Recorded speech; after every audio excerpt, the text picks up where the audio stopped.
If you've ever been treated like an embarrassment by your own family, hit that like button and subscribe right now. You're not going to want to miss what happened next.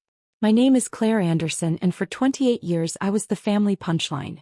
The daughter who never amounted to anything. The one they stopped mentioning at country club brunches.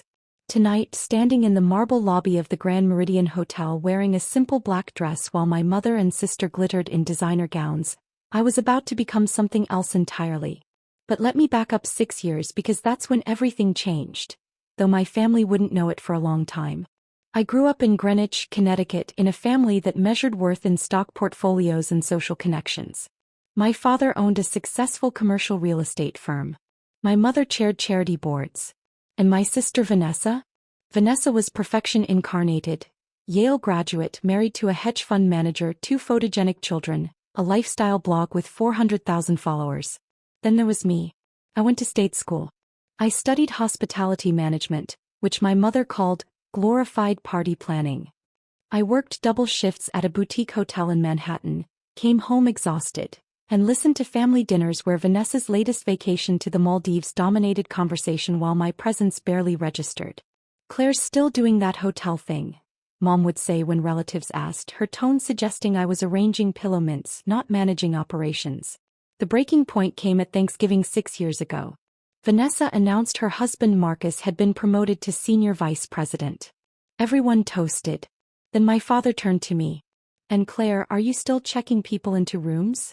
"I'm actually assistant operations manager now." "That's nice, sweetheart." He'd already turned back to Marcus, asking about investment strategies. Under the table my hands clenched. But my face stayed calm. I'd learned early that showing hurt only invited more dismissal. Instead I smiled, finished my wine, and made a decision that would change everything. I was done trying to impress them. I was going to build something so extraordinary they'd never see it coming. 3 weeks after that Thanksgiving, I met Richard Chin at an industry conference. He owned a boutique hotel in Soho and was looking for a managing partner. Someone with vision, operational expertise, and the hunger to transform luxury hospitality. "Your family knows real estate, right?" he asked over coffee. "They do. So why aren't you working for them?" I smiled. "Because I want to build something that's mine." We shook hands that afternoon. I invested every dollar I'd saved, $47,000, for a 30% stake in what would become the Meridian Collection. Richard had the vision and capital. I had the operational genius and work ethic that came from years of being overlooked. I told my family I was helping a friend with a small hotel project.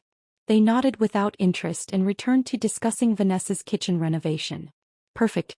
For the next 5 years I disappeared into work. 18-hour days. 7-day weeks. I learned everything. Revenue management, luxury service standards, property acquisition, investor relations. The first hotel turned profitable in 9 months. We acquired a second property in Boston. Then Charleston. Then Miami. By year 3, the Meridian Collection had 12 properties across the East Coast. By year 5, 28. I attended family dinners once a month, wearing Target dresses and saying little. When they asked about work, I said fine, and changed the subject. When Vanessa complained about her nanny or her contractor, I listened. When my parents needed help with their foundation's silent auction, I donated a weekend stay, listed as from a friend in hospitality. They had no idea those weekend stays were selling for $8,000 at auction. They had no idea I'd been featured in Forbes' 30 Under 30. They had no idea that last year, a private equity firm had valued the Meridian Collection at $127 million, and my 30% stake was worth just over $38 million. They had no idea because I never told them. I was watching, testing, waiting to see if they'd ever love me for who I was, not what I could give them or how I made them look. The answer consistently was no. 3 months ago my mother called. "Claire, darling, we need your help with the Children's Hospital Gala." Not, "How are you?" Not, "We miss you." Just need. What kind of help? Well, Vanessa's on the planning committee and we're looking for venue donations. Do you think that little hotel friend of yours could give us a conference room for the silent auction display? It would be such a help. My little hotel friend. I closed my eyes and counted to 5. "I'll see what I can do." Wonderful.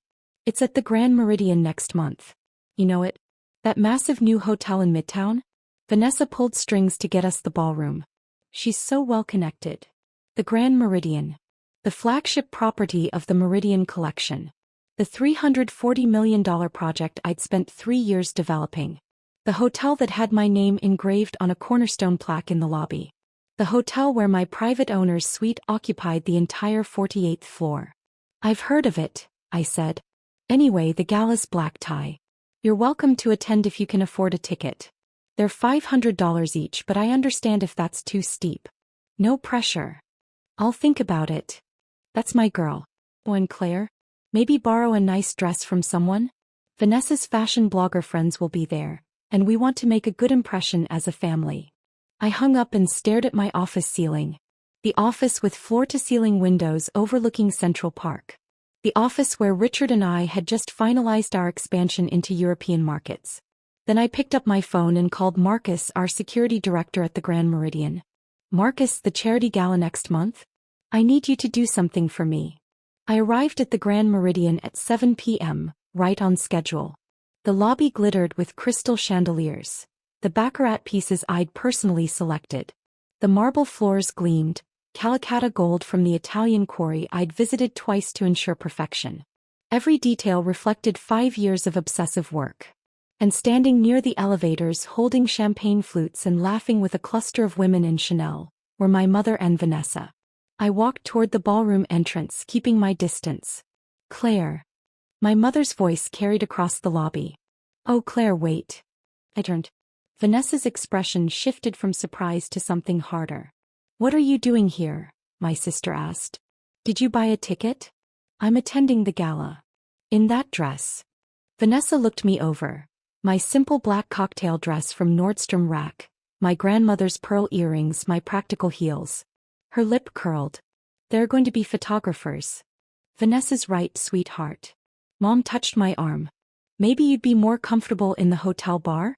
We could get you a drink and you could watch the gala from there. No pressure to mingle with people who might make you uncomfortable. People who might make me uncomfortable. Translation. People she didn't want seeing me with them. I have a ticket, I said calmly. You spent $500 on this? Vanessa laughed. Claire, that's like half your rent. I said nothing. Drop a comment and let me know where you're watching from tonight. Actually, Vanessa continued, linking her arm through Mom's. Marcus and I rented the entire 47th floor for our party afterward. Just the major donors, you understand.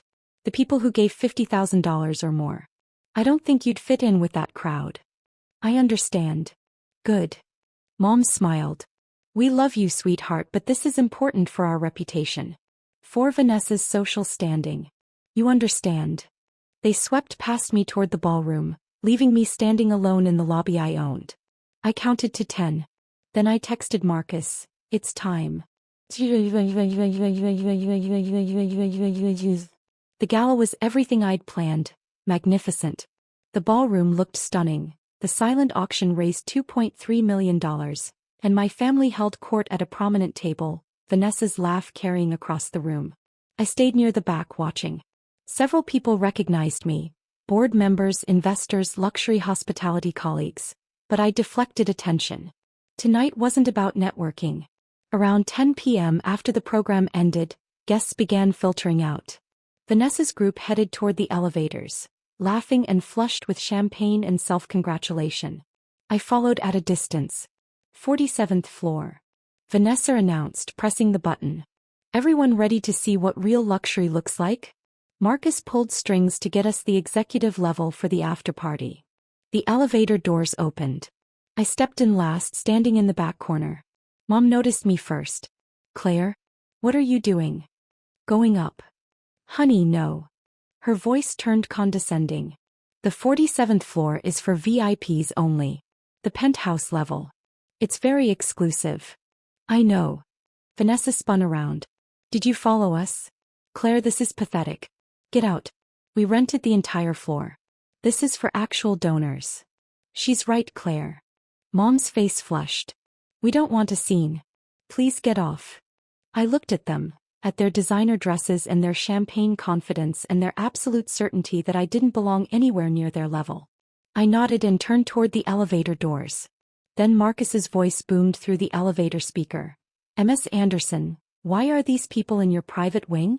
The elevator went silent. Vanessa's smile froze. What did he just say? The elevator continued rising, past the 47th floor straight to 48. Wait. Mom's voice shook. 48?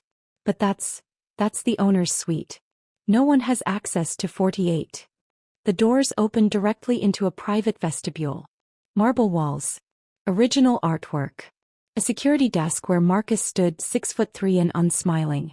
Good evening, Ms. Anderson, he said formally. I apologize for the confusion. These guests appeared to be following you to your private residence. Hit that subscribe button if you've ever had to set boundaries with toxic family, because what happened next changed everything. Claire. My mother's voice cracked. What's happening? I stepped out of the elevator. My family remained frozen inside, staring. Marcus, I said calmly, these are my mother and sister. Could you please give us a moment? Of course, Ms. Anderson. Should I call building security? That won't be necessary. Marcus nodded and stepped into a side office, but I saw him watching through the window, protecting me as he'd done since I hired him 4 years ago. I turned to face my family. Vanessa found her voice first. This is insane. Someone made a mistake. Tell him, Claire. Tell him you don't. I don't what? I asked quietly. Don't own this hotel? Silence. That's ridiculous, Mom said, but her voice wavered. You work in hospitality. You manage a small hotel somewhere. You can't. I walked to the main door of the suite and unlocked it with my keycard. The doors swung open to reveal the sprawling penthouse. 4,000 square feet of custom-designed luxury. Floor-to-ceiling windows overlooking Manhattan. Original Rothko in the living room. Kitchen that had been featured in Architectural Digest. Come in, I said. They followed, moving like people in a dream. Vanessa's expensive heels clicked on my marble floors. Mom's hand trailed along my custom millwork. I don't understand, Mom whispered. I walked to my home office and returned with a leather portfolio. The one I'd assembled over the past 3 months, knowing this moment would eventually come. I set it on the dining table. Let me explain.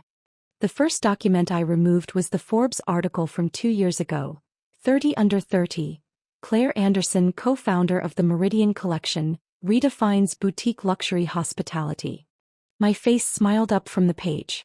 The article detailed our $127 million valuation, 28 properties expansion plans. Vanessa grabbed it with shaking hands.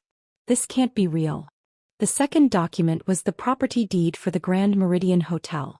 Purchased 18 months ago for $340 million through a corporate entity I controlled. My name clear as day on the ownership documentation. You're listed as owner, Mom read aloud, her voice barely audible. But how? Where did you get? The third document was my personal financial statement, prepared by Morgan Stanley Private Wealth Management. Total assets, $43.7 million. Real estate holdings. Investment portfolio. Stock in the Meridian Collection worth $38.2 million. My mother's champagne glass slipped from her hand, shattering on the floor. Neither of them moved to clean it. For the past 6 years, I said quietly, while you dismissed me as checking people into rooms, I was building an empire. Every family dinner where you ignored me, I was closing deals. Every time you suggested I borrow a nice dress, I was negotiating property acquisitions. Every single time you made me feel worthless, I was proving you wrong. But why didn't you tell us? Mom's voice broke. We're your family. Because I needed to know, I said. I needed to know if you'd ever love me for who I was. Not for what I could give you.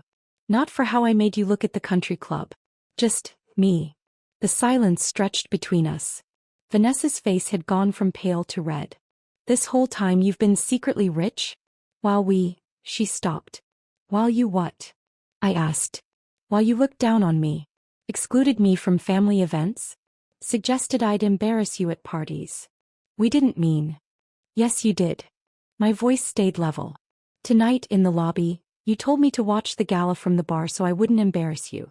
At Thanksgiving, you seated me at the kids' table because I wasn't important enough for the main table. Last Christmas, Vanessa, you uninvited me from your holiday party because your blogger friends were coming and you said I didn't fit the aesthetic. That's not fair, Vanessa protested. You never told us you were successful. How were we supposed to know? You weren't supposed to know. I pulled out another document. This one hurt to share, but it was necessary. You were supposed to love me anyway. It was a printed email exchange. Vanessa to our mother 3 months ago. Can we not invite Claire to the gala? She'll show up in something from Target and talk about hotel management. It's embarrassing. People will think we can't afford to help her. Mom's email response. You're right. Let's just tell her she's welcome if she buys a ticket. She can't afford $500. My mother's face crumbled. Claire, I didn't mean. You did mean it. I gathered the documents. You've always meant it. I was never good enough as I was. I had to be successful in the way you define success. The right schools, the right career, the right social connections. And when I chose my own path, you treated me like I'd failed. But I wasn't finished. From the portfolio I pulled out the final documents. The ones that changed everything. While I was building the Meridian collection, I kept my personal name and finances completely separate.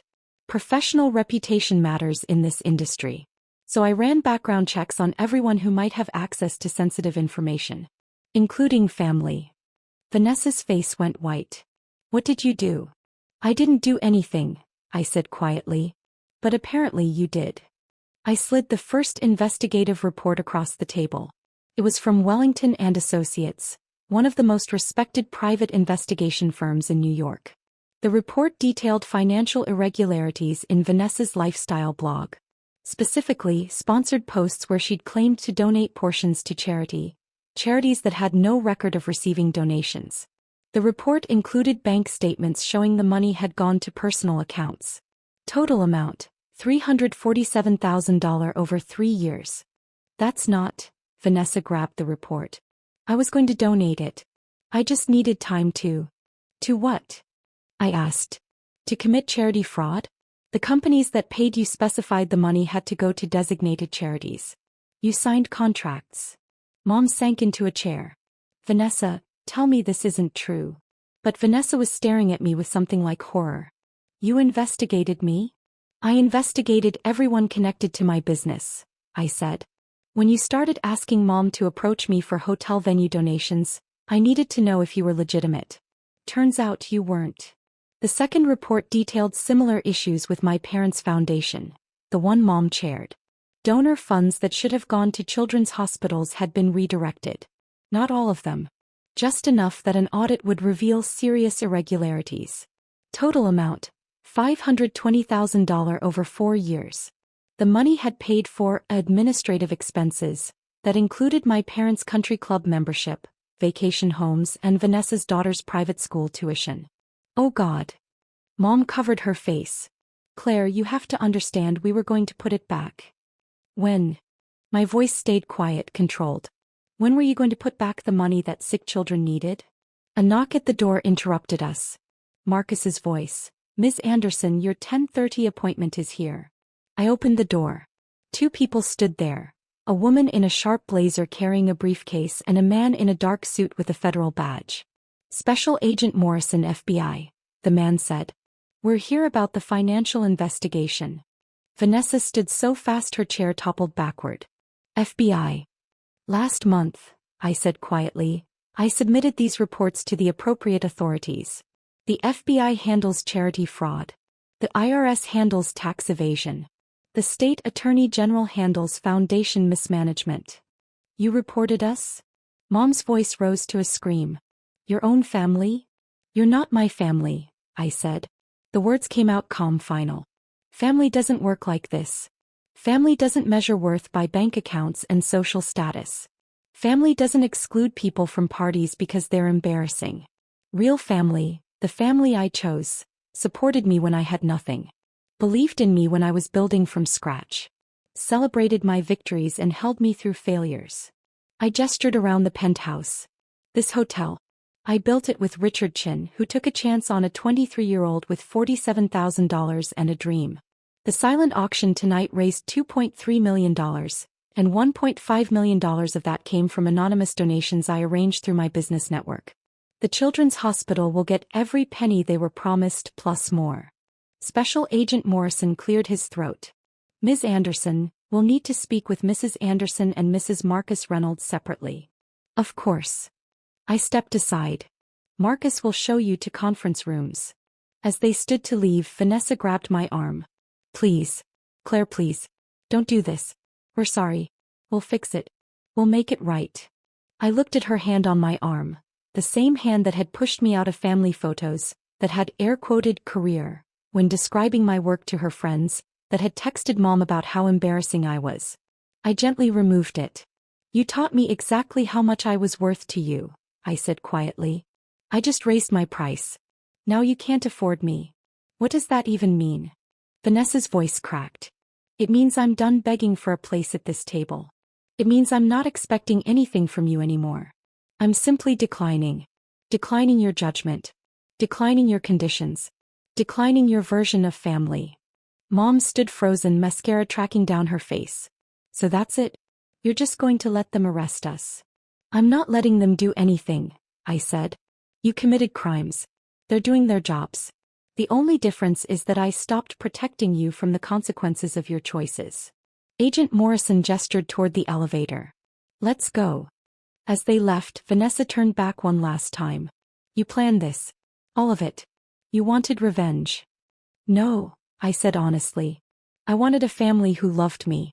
But you taught me to build my own instead. The elevator doors closed. Within 24 hours, the FBI had frozen my parents' accounts pending investigation. The foundation's board held an emergency meeting and removed my mother as chair. Vanessa's lifestyle blog sponsors began demanding refunds and contract terminations. Within 48 hours, the story hit the press.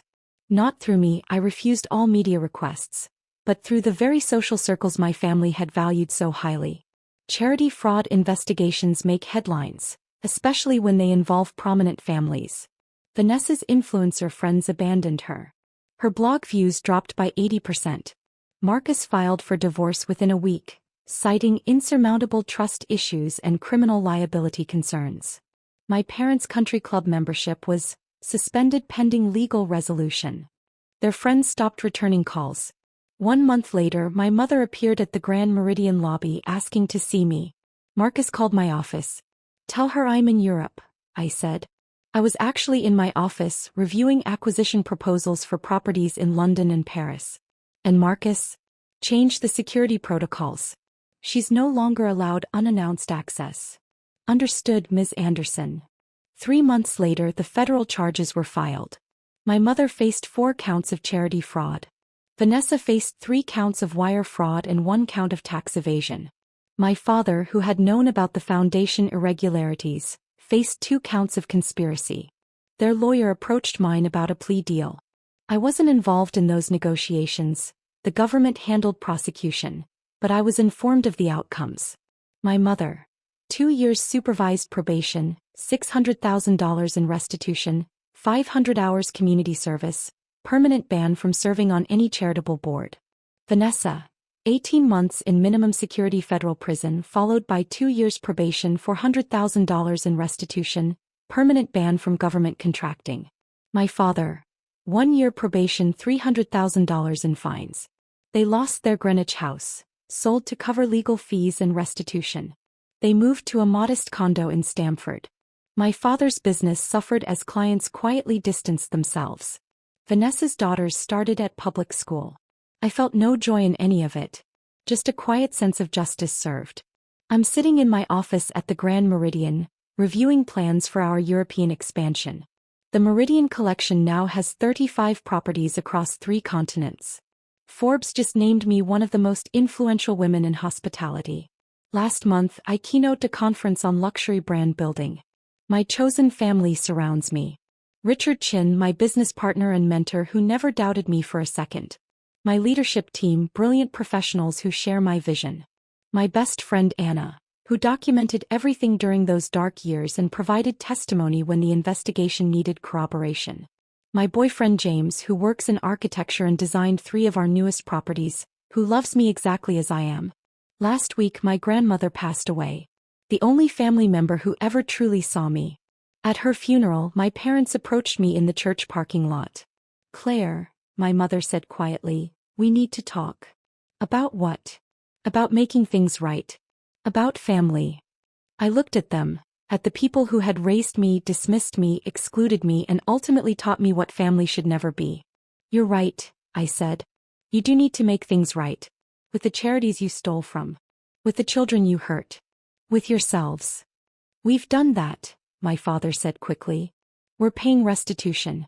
We've apologized publicly. We've changed. That's good, I said honestly. That's growth. I'm glad you're doing the work. So we can start over? Hope flared in my mother's eyes. Be a family again? I shook my head gently. No. You can grow and change and become better people. I genuinely hope you do. But that doesn't mean I need to be part of your journey. But we're your parents, my mother whispered. You are, I agreed. And I've forgiven you for that reason.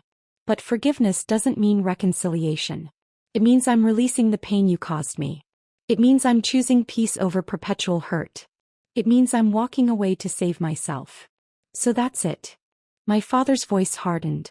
You're just going to abandon us? No, I said quietly. I'm going to choose me. The way you never did. I walked away. Back to my car, back to my life, back to the family I'd built from people who earned their place through love and respect. If you've ever had to walk away from toxic family to save yourself, tell me your story in the comments. What would you have done in my position? Does any of this feel familiar? The truth is, blood doesn't make you family. Love does. Respect does. Showing up consistently, celebrating victories, holding space for pain. That makes family. I don't regret the path that brought me here. Every dismissive comment, every exclusion, every moment of being underestimated forged me into someone who couldn't be broken by their rejection. They wanted me to be small, manageable, grateful for scraps. Instead, I became boundless. The Grand Meridian stands as a monument not to revenge but to resilience. Every guest who walks through those doors, every employee who thrives in our culture, every charitable dollar we donate represents the truth they could never see. I was always worth more than they knew. I just had to believe it first. My name is Claire Anderson. I'm the co-founder and principal owner of the Meridian Collection. I'm worth $43.7 million. I'm featured in Forbes. I'm building an empire that spans continents. And I did it all without them. Sometimes the greatest gift your family can give you is teaching you exactly who not to be. My family taught me that worth isn't measured in their approval. That success isn't defined by their standards. That love, real love, looks nothing like what they showed me. They taught me to build my own table. And at my table, everyone has a seat who earns it through kindness, respect, and genuine care. Blood may be thicker than water. But chosen family is thicker than anything.